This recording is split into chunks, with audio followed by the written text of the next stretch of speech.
अस्सलाम वालेकुम व्यूअर्स, कैसे हैं आप? उम्मीद है सब खैरियत से होंगे। धूप अब निकली, आज दूसरा दिन हो गया है। मौसम काफ़ी खुशगवार है। ऐसे मौसम बड़े अच्छे लगते हैं। धूप भी हो, ठंडी भी हवा हो, चल रही हो तो बड़ा अच्छा लगता है। नहीं तो जोड़ ठर जाते बुढ़िया बंदियां दा की।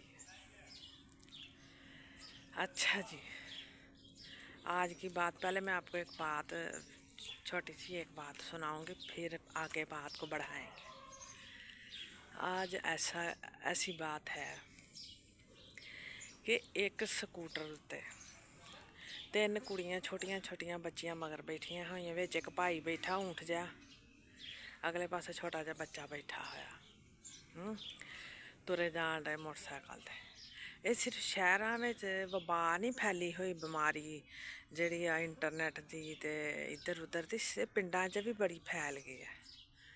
ये इस तो फैली है कि बुढ़ियां जड़ियां वो शरीफ बनने के चक्करां विच ते सादा ते शरीफ ते असी इंज ते जो करन दे चक्करां विच ना अपने खसमां नूं कुछ ज़्यादा ढिल दे दिंदियां ने, ते ओहदा फिर नतीजा इहो हुंदा। वो जिहड़ा भाई है स्कूटर ते बैठा, वो साढ़े तो अगे एक बुढ़ी तुरी जाती सी, ਉਹਦੇ ਵੱਲ मुड़ मुड़ के वेखण दिया। तो मैं बड़ा हिसाब लाया होता, मैं हिसाब लाया कि जे भाई की नीयत खराब आ, मुड़ मुड़ वहिंदा, तो ये जेह्ड़े तीन मगर बिठा लए आ इन्हें कुड़ियां, जरूर ये भी किते इधर उधर वेखणगियां जां इन्हां दे खसम इदां दे ही होणगे भी जिद्दां दे तुसीं जी उदां दे तुसीं लब्भणे। वो भी इधर उधर वेखणगे ते जेह्ड़ा अगे एक मुंडा भालिया वो भी इधर उधर वेखेगा। मतलब कि उन्हें प्यो ने दसना तो है नहीं कि पुत्त चंगी केड़ी है माड़ी केड़ी, उन्होंने तो आप नहीं पता, वो तो आप बाहर मूँह चुक्या उन्हें।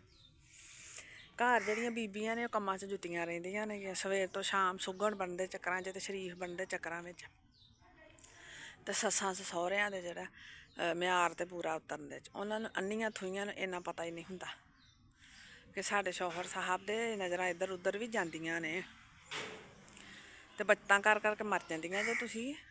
सारियां जाड़ू जनानियां नहीं हुंदियां जेह्ड़ियां बचतां कर रही, उन्होंने खसम पता बाहर जाके दूसरिਆਂ ਨੂੰ ऑफर कराउंदे हुंदे किसी तुहाडी मंथली मुनासिब जी तनख्वाह ला देने ते तुसीं साडे नाल इदां दा तलक रखो।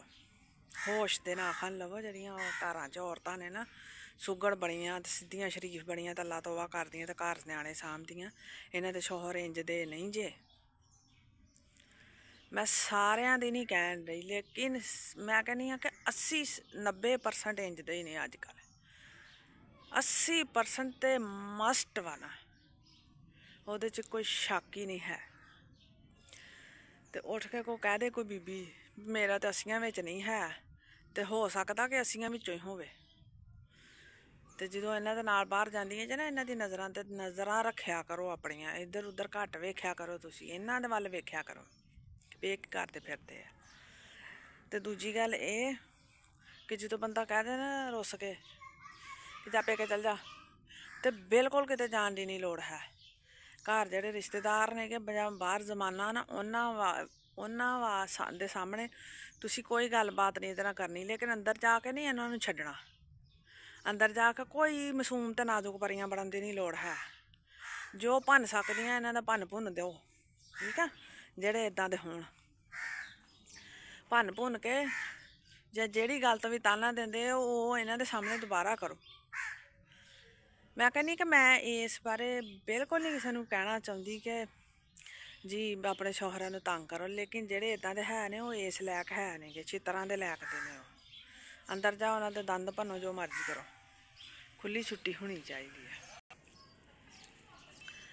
बाकी अपना ख्याल रखेओ, खुश रहो ते अल्लाह हाफिज़।